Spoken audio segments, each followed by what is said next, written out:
Protect your DNA. BioPQQ can promote formation of new mitochondria. Infowarsstore.com.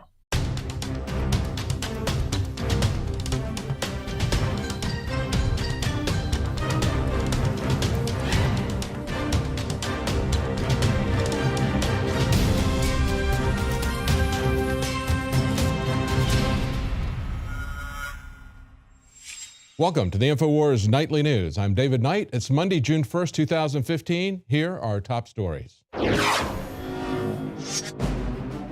Tonight, what would happen if the Patriot Act disappeared? Then, the truth about Dennis Hastert. And vaccines hurting children finally goes mainstream. That's next on the Infowars Nightly News. I'm correct. I'm vindicated. Where are the apologies? Where? Where are they? They're nowhere. And let me tell all the neocons and fake right-wingers and fake liberals. Rand Paul fired a very important shot across the bow of the surveillance state this weekend. He delayed the passage of the Patriot Act until it expired. Now, that's not going to stop them from spying, of course. They have violated the law for a very long time, going all the way back to the Frank Church committee hearings, as well as the Pike committee hearings in the House. We learned back in the 70s that the NSA was spying on our phone calls at that time. Of course, they didn't have the kind of technology to leverage at that time that made them so dangerous. It's very important that people wake up, and it's very important to remove that legal cover.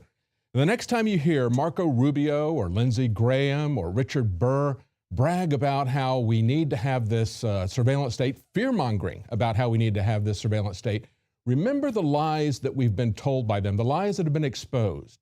Now, we played a couple of months ago a clip and analyzed Michael Hayden, the former NSA director, talking to students at Washington and Lee University and essentially kind of going on a supervillain monologue. Here's a little bit of that clip. A lot of commentary was made about Jim Clapper and the question from Ron Wyden on that, about mass and bulk collection and so on.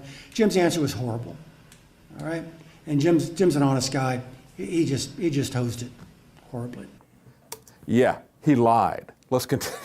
He hosed it because he flat out lied under oath. But of course, if you're part of the intelligence community, you won't go to jail for lying under oath. Jim's answer was not as bad as Ron Wyden's question. Oh, it's the question that's the problem. I don't really know what a dossier is in this context. So what I wanted to see is if you could give me a yes or no answer to the question, does the NSA collect any type of data at all on millions or hundreds of millions of Americans? No, sir. It does not. Not wittingly. There are cases where they could inadvertently, perhaps, collect, but not wittingly. Everyone on that dais knew the correct answer to that question. Everyone behind everyone on that dais, the staffers, knew the answer to that question. They all knew the 215 program. Ron Wyden was trying to trick Jim Clapper into making an admission of classified information that Ron Wyden didn't have the courage to make himself. Okay, so he says that all the senators, all their staffers knew that the 215 program was being abused. And I agree with him. Ron Wyden should have come out and said it. But I think it's a bit more interesting to hear the head of the NSA lie to Congress, lie to the American people. The whole program is a lie. The way that they're using the 215 section that they were given under the Patriot Act, even if that were constitutional, they're still exceeding their authority because that was supposed to be going after people that essentially you could get a search warrant for. Although you didn't have to go before a real judge, you just had to go before the FISA judge. But listen to what else he has to say. Why was Wyden trying to get Clapper to say what he was saying? Because Wyden, in the committee, was losing the vote on 215 consistently 15-2. So you put those two clips together and you understand that all the senators knew what was going on that were in the Senate Intelligence Committee. They knew that 215 was being abused, that they were going beyond their legal authority, which went beyond their constitutional authority. Their staffers knew. And Ron Wyden could not get them to do the right thing. 15-2, they were going to allow this continued abuse by the intelligence community. That's what he's saying. He's really making a case for how corrupt the Senate is. And it's gotten even worse. Ron Wyden is no longer there, and now we have Senator Burr from North Carolina who says he doesn't think there should be any public oversight of anything the intelligence community does. Listen to this last clip here. Oh, your talk today about 215? 215 is such a safe haven.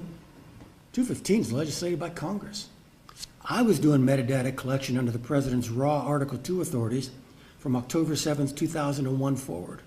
Catch that? Look at the smug expression on his face. He's so happy. He didn't need any 215. I don't need no stinking law. I'm a law unto myself. I take orders directly from the President. Or maybe he gives orders directly to the President. Who knows? They do whatever they wish. He doesn't need the 215. He doesn't need a law from Congress. He doesn't need the Patriot Act. And he could care less about the Constitution. Listen to what else he has to say.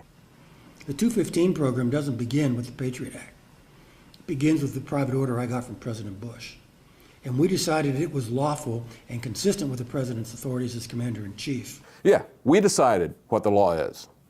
They did it in secret. And of course, you're not going to be allowed to know anything that he does because that would hurt his effectiveness. So remember that when you hear them tell you that we have to have this or we're going to have terrorist attacks.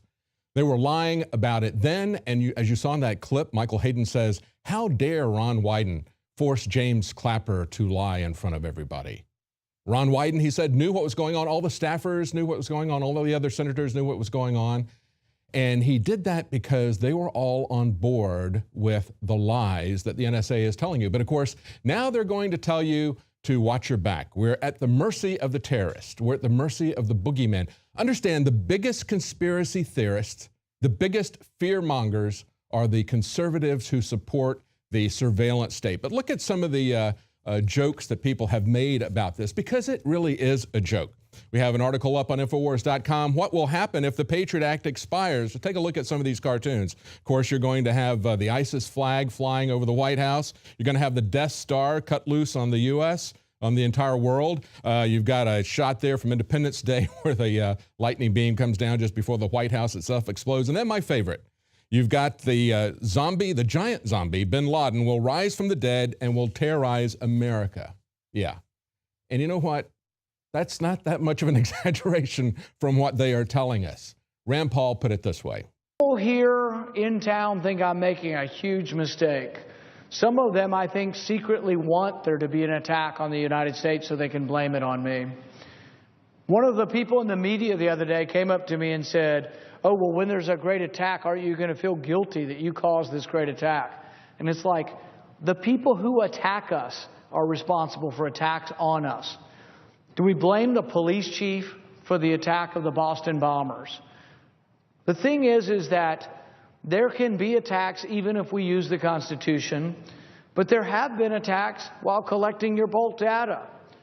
So the ones who say, well, when an attack occurs, it's going to be all your fault, are any of them willing to accept the blame? We have bulk collection now. Are any of them willing to accept the blame for the Boston bombing, for the recent shooting in Garland? No, but they'll be the first to point fingers and say, oh, yeah, it's all your fault. We never should have given up on this great program.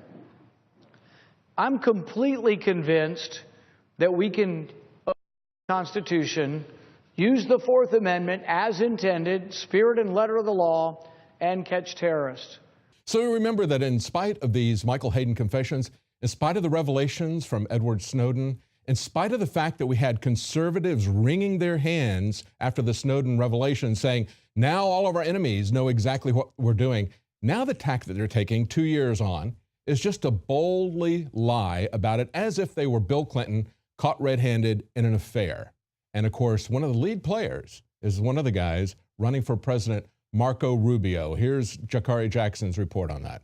The perception has been created, including by political figures that serve in this chamber, that the United States government is listening to your phone calls or going through your bills as a matter of course.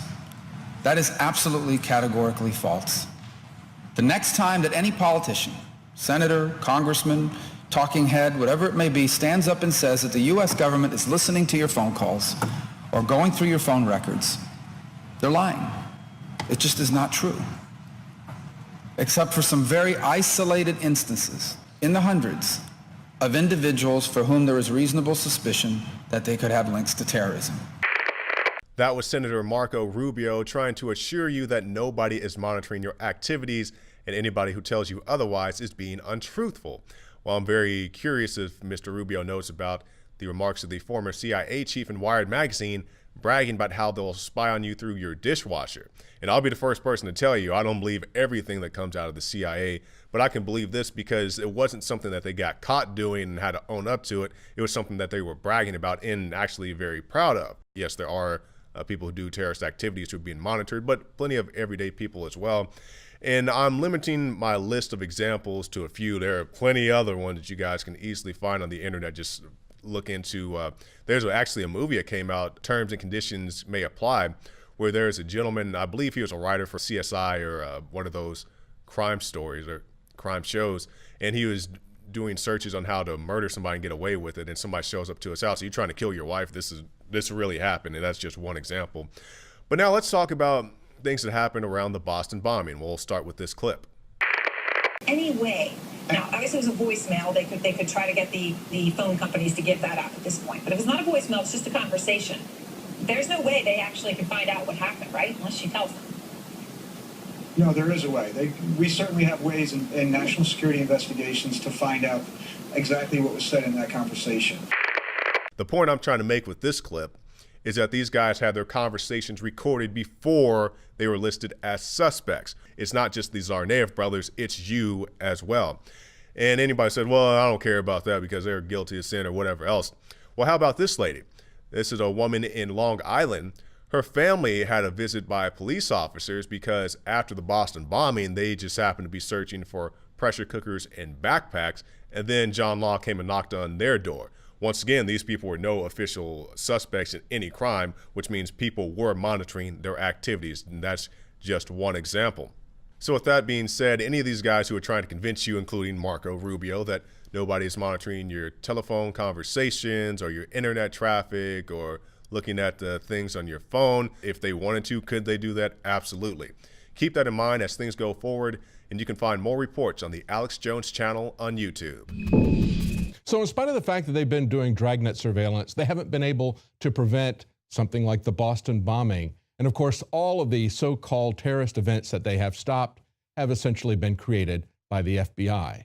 Nevertheless, when we come back from break, we're going to look at something that would really protect you that they want to keep secret. Of course, our government is now removing data that shows how people have been harmed by vaccines. That's something that could help you, not the surveillance state. Stay with us. We're going to be right back.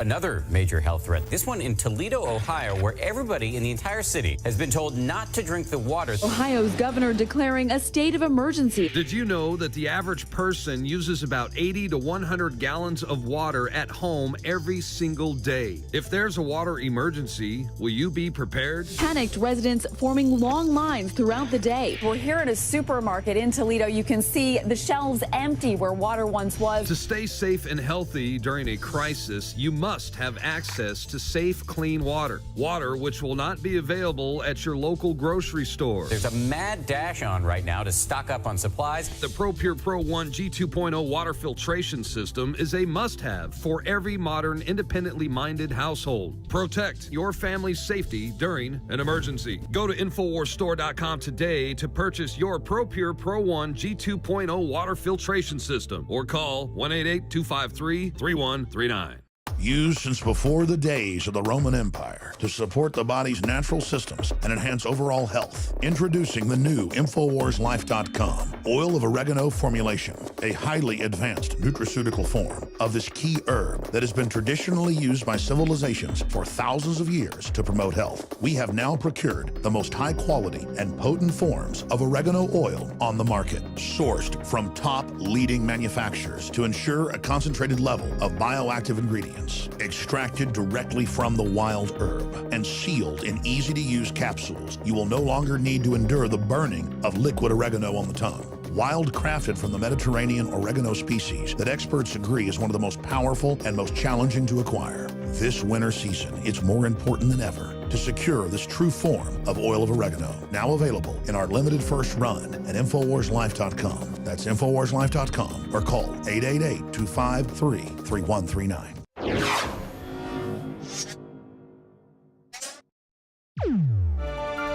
Now, the same government that tells you they need to capture all of your personal information, store it, and analyze it for your safety, of course, also is the same government that is wiping out information showing how people have been harmed by vaccines. Of course, we have a vaccine court in this country that was created back in 1986. It was done because there were so many claims against the vaccine companies. They were afraid that they would drive big pharmaceutical out of business, or at least hurt its profits. So basically, if you're harmed by vaccines, you go to this vaccine court, which is essentially a judge making a single determination, not a real trial where you could get full compensation. Now, in this vaccine court, they have, as these cases come in, they publish the number of cases and what they're referring to. And they're now scrubbing the last couple of years of data. This is from Cheryl Atkinson. She was a reporter, of course, for mainstream media. She was an establishment reporter. She got tired of the lying going on there. She's doing her own investigation work, some good investigation work here. Government wipes recent vaccine injury data from the website. They say a recent rise in vaccine victims' court decisions and concessions are not reflected in the revised government data. In March, the federal government removed the latest vaccine injury court statistics, more than a year's worth of data, from one of its publicly reported charts. It was an abrupt departure from the normal practice of updating the figures monthly. Wiping the latest data means the adjudication chart on a government website no longer reflects the recent sharp rise in court victories for plaintiffs who claim the children were seriously injured or killed by the vaccines. She says since January of 2014, twice as many victims have won court decisions than in the previous 8 years combined. Let me repeat that.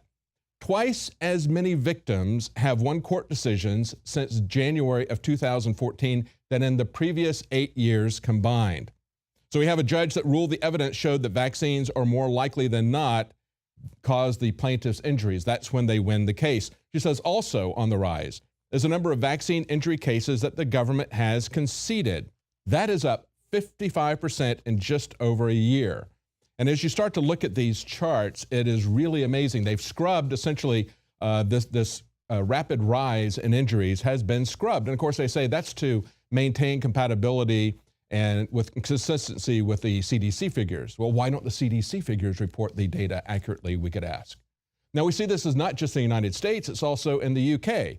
An article that just came out today in The Independent says thousands of teenage girls enduring debilitating illnesses after routine school cancer vaccination. This, of course, is the infamous HPV vaccine, which Rick Perry tried to mandate in Texas. They say when Karen Riles was asked to sign a consent form, they actually have consent forms in the UK. That's what they don't want us to have here. We still do have informed consent, and they still have it in the UK. That's what they're trying to remove. And you need to ask yourself, why we would have our informed consent removed. Why would they remove years worth of data that shows a rapid rise in the number of people who are injured by these vaccines? Well, of course, they know that if you know all of this, just like if you knew what was in these secret trade partnership agreements, which are really treaties, if you really were informed, you wouldn't stand for what they're doing to you. So let me give you this particular case that they run down here. This is a lady, Karen Riles. She was asked to sign consent forms so her then 13-year-old daughter, Emily, could be vaccinated against cervical cancer. Yet the past 4 years have turned into a nightmare for the family as Emily soon suffered side effects. Only 2 weeks after her first HPV injection, the teenager experienced dizziness and nausea. They say the symptoms grew increasingly worse after the second and third injections, and I went to A&E several times with severe chest and abdominal pains, as well as difficulty breathing, she said. She's now 17. One time, I couldn't move anything on one side of my body. I didn't know what was happening. Now, they say that prior to this, she was very healthy. She had an unremarkable medical history. She was also very involved in athletics. She was on the hockey, netball, athletics team. She was a keen dancer, they say. Now, listen to the way she was received by the doctor when she went in. She said, Every visit to a doctor was met with rolled eyes, said her mother. Every mention of the HPV vaccination was met with hostility, with ridicule. You know, she must be some kind of a conspiracy theorist because vaccines would never harm anyone. That's the lie they want you to believe. That's the lie where they will remove the data from the vaccine court's published information to keep you believing that lie. She says, we were eventually referred to a local pediatrician who told her to push herself to get back to normal. Yeah, just think positive thoughts. It doesn't matter what that stuff did to you that we injected with you. She says, we all feel tired in the morning, she told Emily. That was one of the remarks regarding her complete exhaustion. Now, if you look at this chart on here, you'll see that the number of people that have reported drug reactions in the UK, you see down at the bottom of the chart, the HPV, that's way higher than anything else. Has about 8,200 cases. Those are just the ones that were reported, and that was just in the UK. Following that closely is influenza virus, about 3,000 there, and about 1,600 of the mumps vaccine, the measles, mumps, and rubella, the MMR, the one that we have to mandate now all over the country. Remember, because we had a couple of people, they tell us, got measles in Disneyland. That's why we have to take away informed consent. But of course, that's the third highest damaging vaccine per the statistics out of the UK. Now, just as they want to force dangerous, ineffective medications on you that are very profitable, they also want to withhold things that are safe and effective but don't make any money for them, like medical marijuana. Fortunately, in Texas, we do have a medical marijuana bill. It's not much, but it is a big step in the right direction. Article up on Infowars.com, Texas marijuana legalization 2015, cannabis oil to be allowed for epilepsy treatment, says Governor Abbott. They say that he said on Sunday, yesterday, that he will sign a bill that will legalize cannabis oil as a treatment for epilepsy. Now, this is a very, very narrow scope. Only for epilepsy, and only if you've got a doctor's prescription.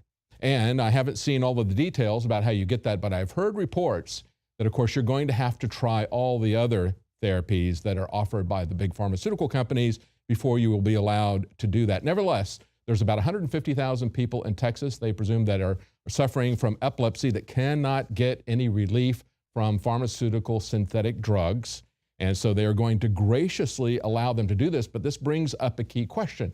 If you have to have a prescription written by a physician, how are you going to get that, considering the fact that it is against federal law for the physicians to prescribe this? They say Senate Bill 339 does not legalize marijuana for recreational medical use, rather specifies the single use of cannabis oil. Now, here is a key point. Of course, marijuana is a Schedule I drug, which says that there is no medical use for that drug, and it is highly addictive. That's why 80% of the people in our prison population, our drug prison population, and that is huge. We have more people per capita by far than any other country in the world, far more than any other country in history, and 80% of the people that are there for drug charges are there for marijuana, maintaining the fact that it is a Schedule I drug, which it clearly isn't. They have just admitted here that it is effective for epilepsy. We know it's effective for glaucoma. We know it's effective for some other things. So they're maintaining this lie that it is a Schedule I drug while allowing it for one single thing. And so you have to ask if they would have compassion for that one disease.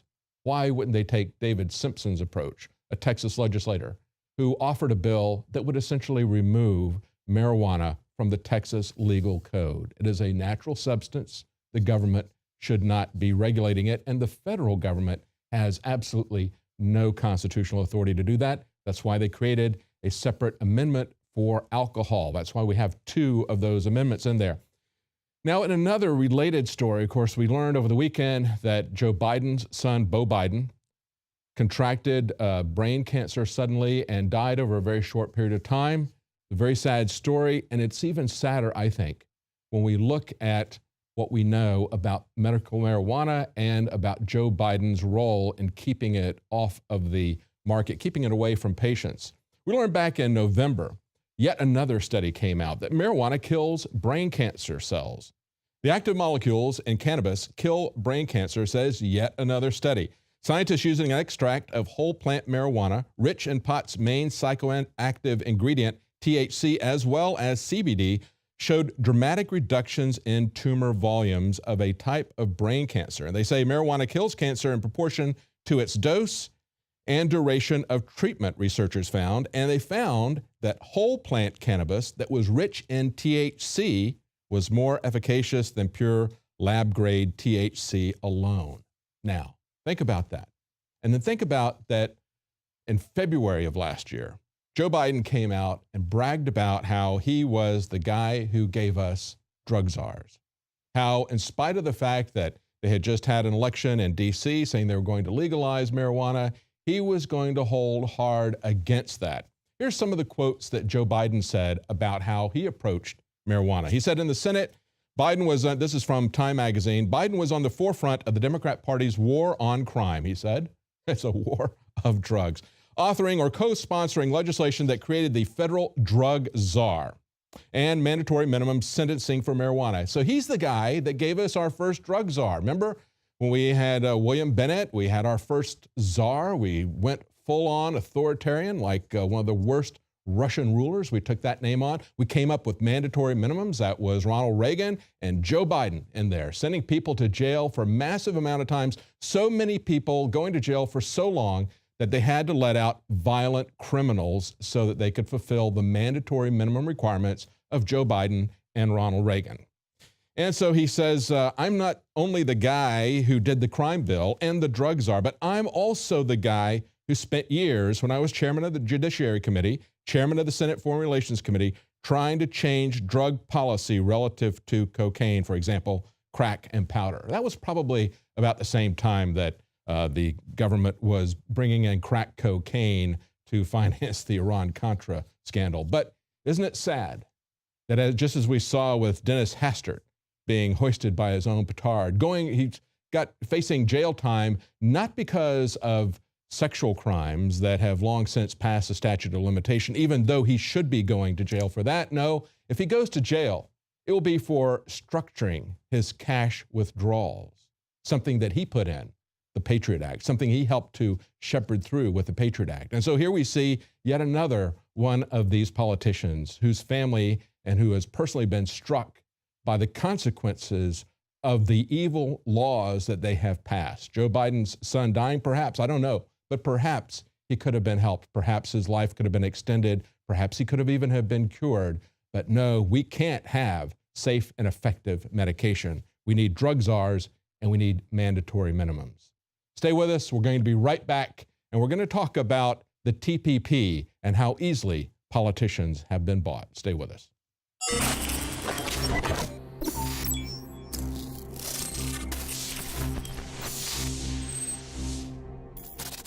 From the water table to our soils to the atmosphere itself, our world is becoming more and more toxic each and every day. But it's not just the air outside that's toxic. Indoor air has been shown to have 2 to 5 times higher concentrations of pollutants than even outdoor air. And most Americans spend 90% of their time inside using toxic chemicals within their homes. There are more than 42 million smokers in the United States. Well over 1,000 types of mold and mildew linked to numerous conditions. And don't forget the fact that 6 million Americans live with pets they're allergic to as well. When I began to research these statistics, it was clear to me it was time to start cleansing my lungs in order to combat the toxic environment that we cannot escape, but that we can fight back against. Made with organic and wild cultivated herbs and manufactured in the USA, the new Infowars Life Lung Cleanse is here in a convenient spray bottle that can be brought with you throughout any toxic environment. Now available exclusively at InfowarsLife.com or by calling toll-free 888-253-3139. For all of recorded history, civilizations around the world praised the health benefits of silver. At Infowars Life, our mission is to bring you the highest quality, purest, cleanest, effective colloidal silver on the market today for the lowest price available. When it comes to you and your family's health, InfowarsLife.com is very excited to announce our biggest run yet of Silver Bullet colloidal silver, exclusively available at InfowarsLife.com. Now, InfoWarsLife.com has taken colloidal silver to the next level using a cutting-edge technique that is free of toxic artificial additives. Now more than ever, it's important to stock up on high-quality silver bullet from InfoWarsLife.com and to help others during Christmas by teaching them about the powerful benefits of silver. Secure your silver bullet today at InfoWarsLife.com or by calling toll-free 888-253-3139.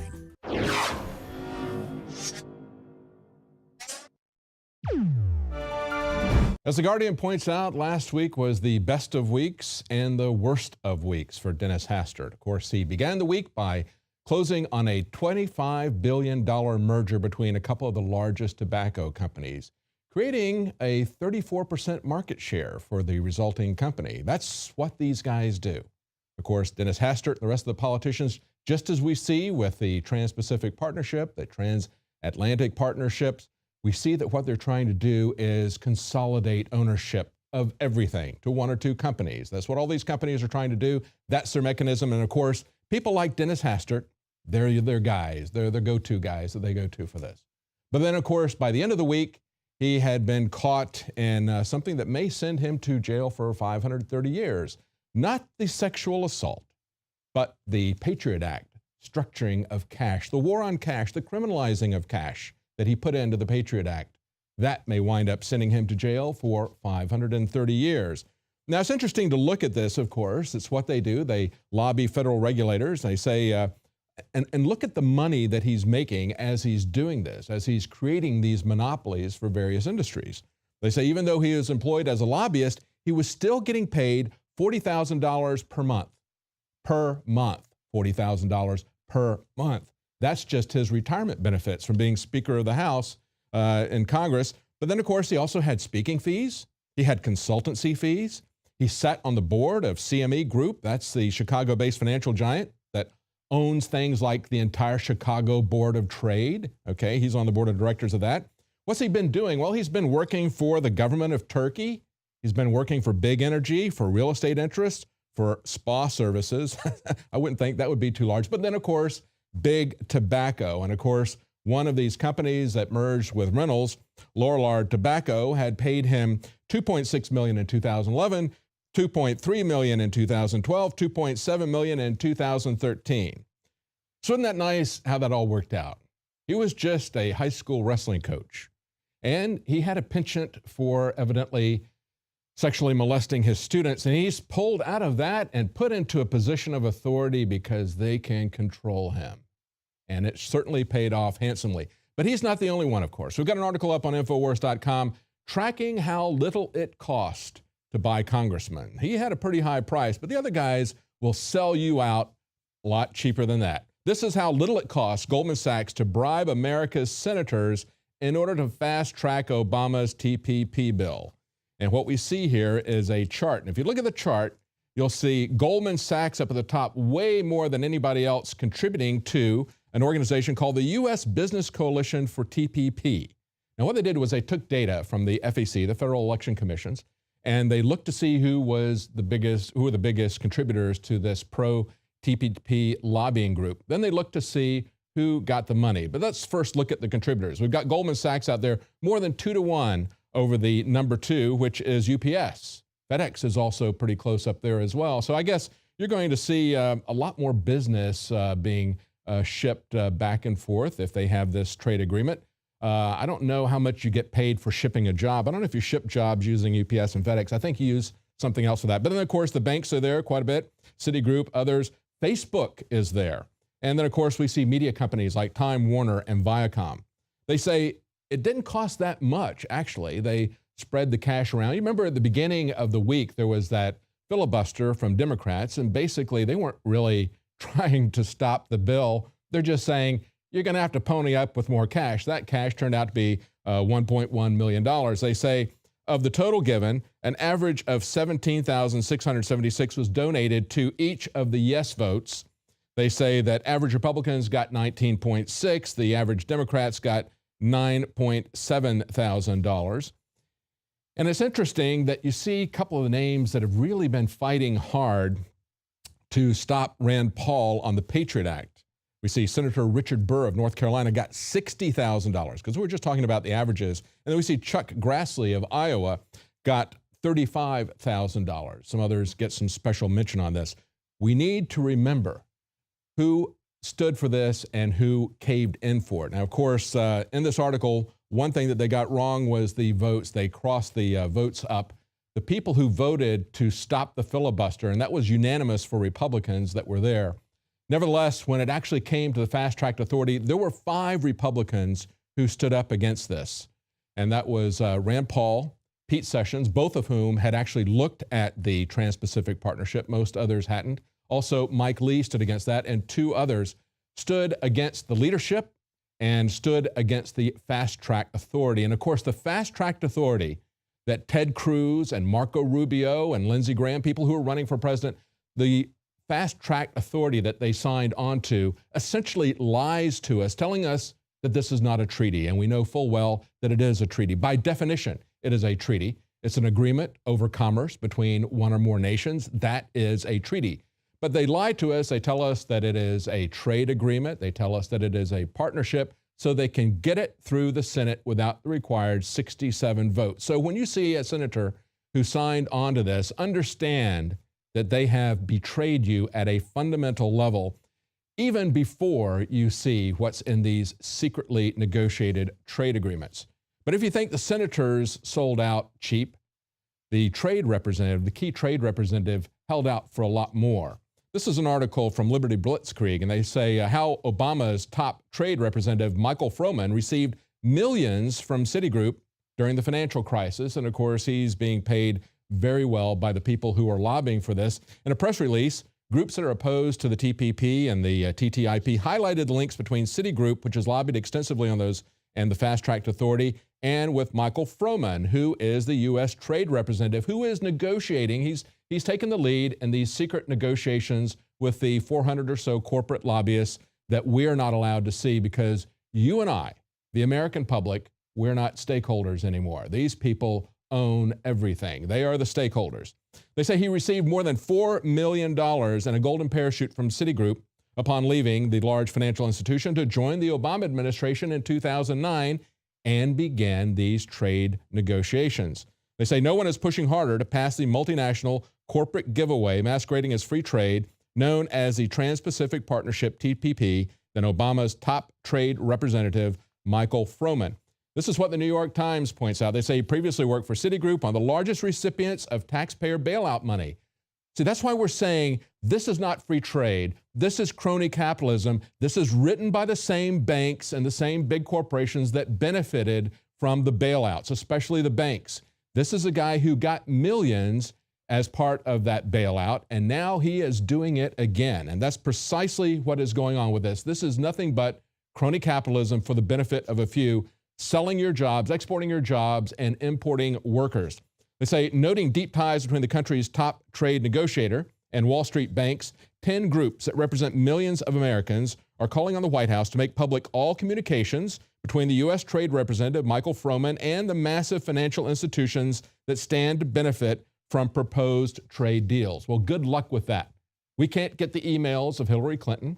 We can't see what the IRS is doing to people. We can't see the trade agreement. We can certainly ask, and we can point out that this is something that is being done in secret, but I don't think we're going to see the secretive emails between the trade representative, former Citigroup official who got millions after the bank bailouts.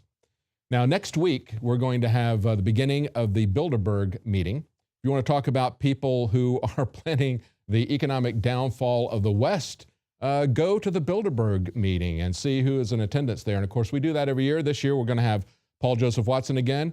Rob Dew will be going, as will Josh Owens. That will be next week. And to give you an idea and some background on that, let's take a look at this report from John Bound.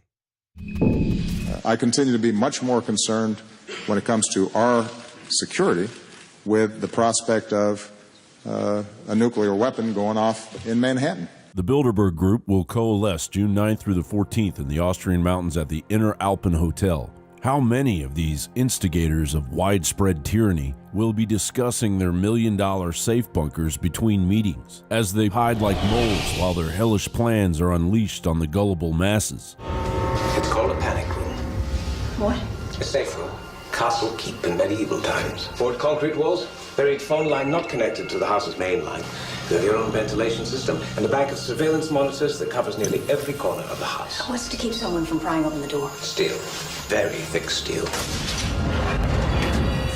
A decade ago, safe rooms would only have been of interest to A-list celebrities who wanted to protect against stalkers, but they are now becoming popular with elites who wish to guard against potential civil unrest, which could cause crime rates to skyrocket in the aftermath of an economic collapse. According to a New York Times report, the typically 8 feet by 12 feet bulletproof rooms are an increasingly sought-after means of the elite feeling protected, just as moats and armies protected them in centuries past. Wealthy individuals, including foreigners who are more familiar with such stringent security measures, are having safe rooms installed to protect their personal possessions, as well as their own physical safety, against potential domestic disorder that could arise out of sudden economic collapse. This huge disparity is not because of some flaw in capitalism or because of the Reagan tax cuts or even the greed of Wall Street. The problem is central banks that are out of control, printing money like no one ever imagined, and have created a massive worldwide financial inflation.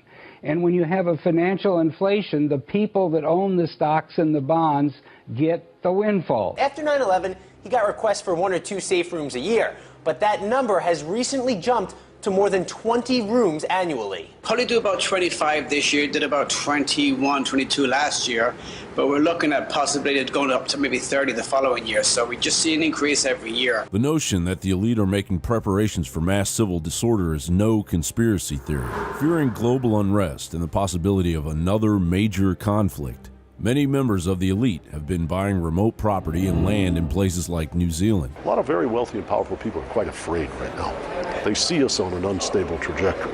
They don't see our political institutions being what you might call representative, responsive, and pulling things together. Things are getting more and more dangerous as, say, Ferguson, Missouri brings to bear. Ironically, Johnson is president of the Institute of New Economic Thinking, an organization founded and bankrolled by billionaire George Soros, who himself is funding the very same movement aggravating the civil unrest, the Black Lives Matter movement. These 2 men, Frederick Young and Philando Hunter, were sentenced on this day to life in prison without parole for robbing, torturing, murdering the 2 teens who had been in Detroit trying to buy drugs. I'd like to say sorry to the families of Ayanna Jones, Michael Brown, Eric Gardner, and I want to apologize to them for not being able to get justice for their loved ones who was murdered in cold blood. And in respect for the peaceful protests, I want to say hands up, don't shoot, Black Lives Matter. The risk of domestic disorder is also heightened by the fact that distrust in government and leadership in the United States and other Western countries continues to remain near historic lows.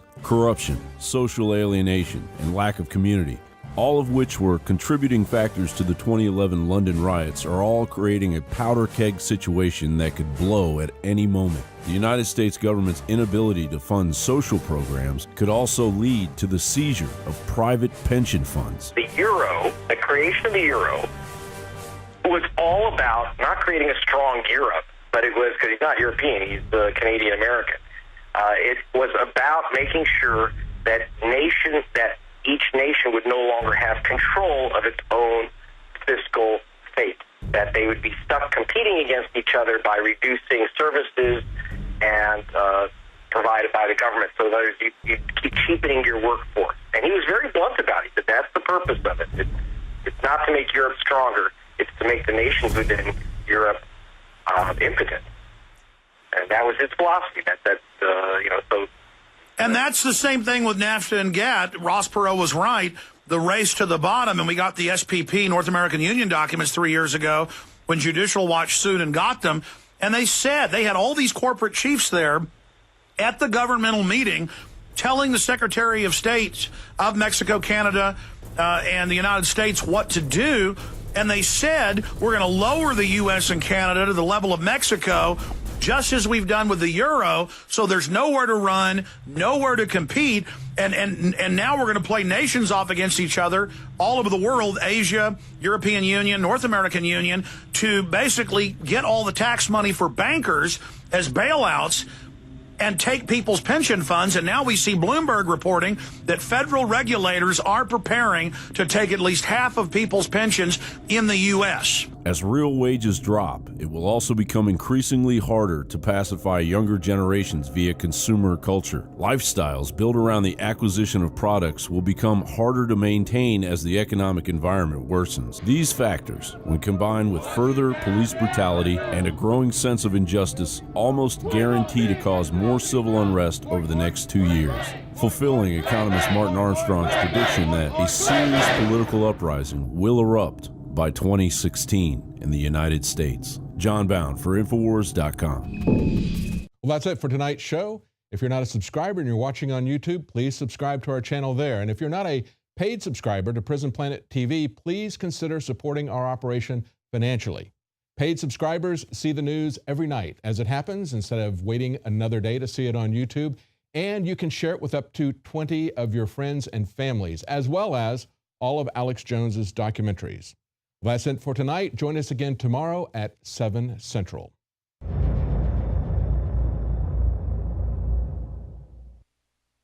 Infowars Life and InfowarsLife.com is extremely excited to announce our latest release, Winter Sun, a revolutionary type of vitamin D3. Winter Sun is a premium quality vitamin D3 nutritional supplement. It is produced by extracting oil from healthy, nutrient-dense plants known as lichens. Every batch is analyzed for purity and D3 content. It's completely free of toxins and allergens. Simply put, if you want the best at an extremely low price, this is it. Winter Sun is the result of our pursuit of the best source of vitamin D3. The research and development took over 2 years, but the result, as verified by independent laboratories, is the best vegan vitamin D3 product in the world.